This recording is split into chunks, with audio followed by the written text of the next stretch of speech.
Good day to you all. Hello, bonjour, hola, ni hao. How are you doing? My name is Tommy, and today I'm bringing you a battle against Sucker4Jessica. And I assume this one was taken quite a while ago because Mesprit hasn't been in NU for quite a while. Oh, how I miss you, Mesprit. Golem, I think this was at the time where one person discovered Golem and, everyone else thought, oh, Golem, that's a pretty good idea. Let's have Golem as a stealth rocker. Gets sturdy, has pretty good attack, Sucker Punch and Stealth Rock. It's a pretty good combination. I actually thought about using kind of a physically offensive Golem, maybe with like Rock Polish, Sucker Punch, Earthquake, Explosion, or something weird like that. I don't know, it could work pretty well. I think it also gets Rapid Spin, from what I understand. Maybe from like some event Geodude or something. But anyway, he's going to go ahead and U-turn out on the first turn, figuring he might not want to stay in with his Victory Bell. Going to go ahead and switch to the Peacock. Now, the Peacock, I'm going to go ahead and set up a Quiver Dance. I don't exactly know what he wanted to go into to take on Masquerain, but I figure I have the Focus Sash, so even if he has Stone Age or whatever, if he had Rock Blast, I'd be dead, regardless, even after the Intimidate. But I figure I can probably live whatever because of the Focus Sash, so I may as well stay in, Quiver Dance up, and just Bug Buzz whatever comes in. Now Victory Bell takes a big hefty chunk from that, which is great. Now he's going to bring back in his Golem. I guess just kind of taking the opportunity to get at the rocks. I'm going to stay in just because I don't want to waste the +1, and like I said, I do have the Focus Sash intact, so I may as well try it. I do luckily wake up here and I finish him off with a Giga Drain, thanks to the prior damage I got of the U-turn. Now, in comes Haunter. I think Haunter is probably one of those Pokemon which should be a lot more used within the tier.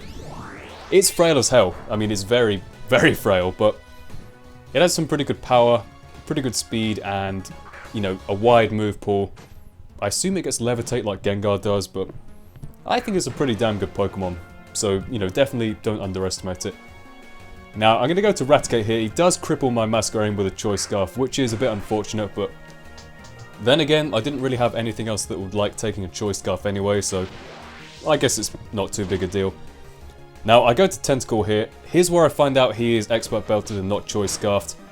But that's great information. It does mean that, I can live this next one after knocking off his Expert Belt. But it also means that my Raticate will outspeed him regardless. Even though I have the Sucker Punch, I can just kill him with whatever.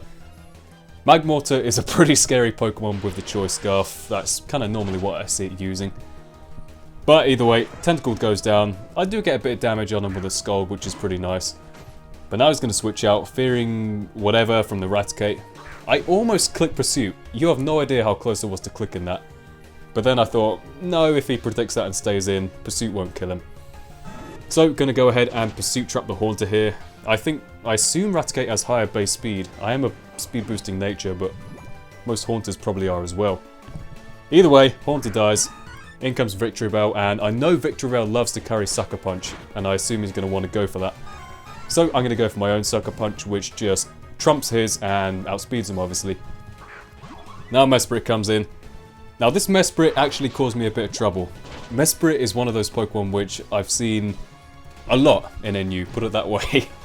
That's probably why it got moved up, I guess, but what I wasn't expecting was the sub. Now, I kind of U-turned out just because I didn't want to take any damage on my Raticate, and, the Toxic was building up.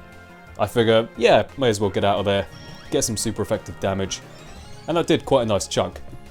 Now, the problem is, he has sub and he has Calm Mind, and after the Calm Mind, I can't break his sub with Wormadam.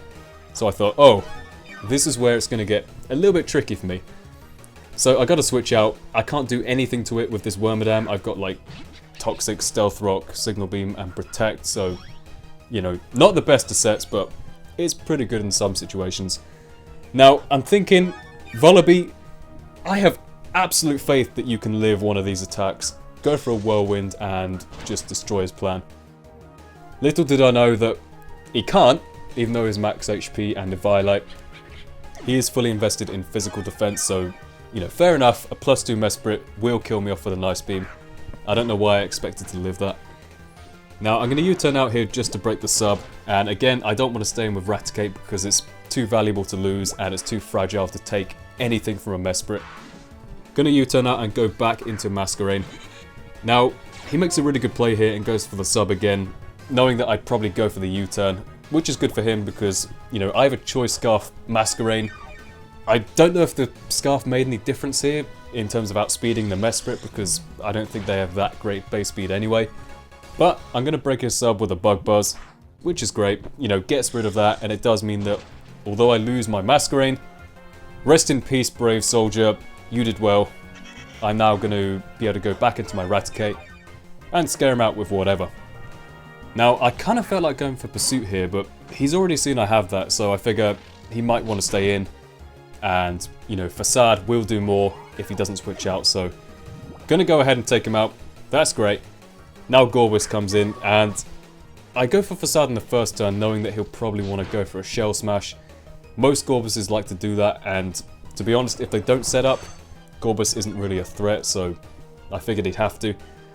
So I get a bit of damage on him with the Facade. That's great, brings him down to the red. And I know that he knows I have the Sucker Punch, so I may as well switch out, go into my Wormadam. Now, I don't exactly know why I switched in Wormadam here. I guess I thought I might take a +4 Surf or whatever, although that was probably never going to happen. Wormadam dies for, you know, a noble cause. Wormadam was a brave soldier. Now I bring in an even braver soldier, Victory Bell. There's a reason I called him that.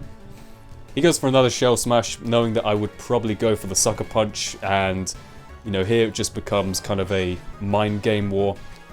I'm going to keep going for Sucker Punch. I'm one of those guys who will just keep clicking the same button, just sort of out of stubbornness, I guess, knowing that he'd eventually try and attack me. I don't know what other attacks I have on this Victory Bell. Probably like Weather Ball or something, but yeah, I do take him out luckily. I mean, he could have potentially stalled me out at Sucker Punches, and then I would have had to resort to Raticate doing the same thing. But luckily, he does go for a move there. Take out the Gorbis, get a decent chunk of damage on the Magmortar. Now he's down to a range where Raticate can come in, finish the job, and that will be that. Really great game. Raticate, of course, being the star player. I think Raticate is definitely one of the most underrated scouting, U-turning, facading, sucker punching kind of Pokemon in the NU tier.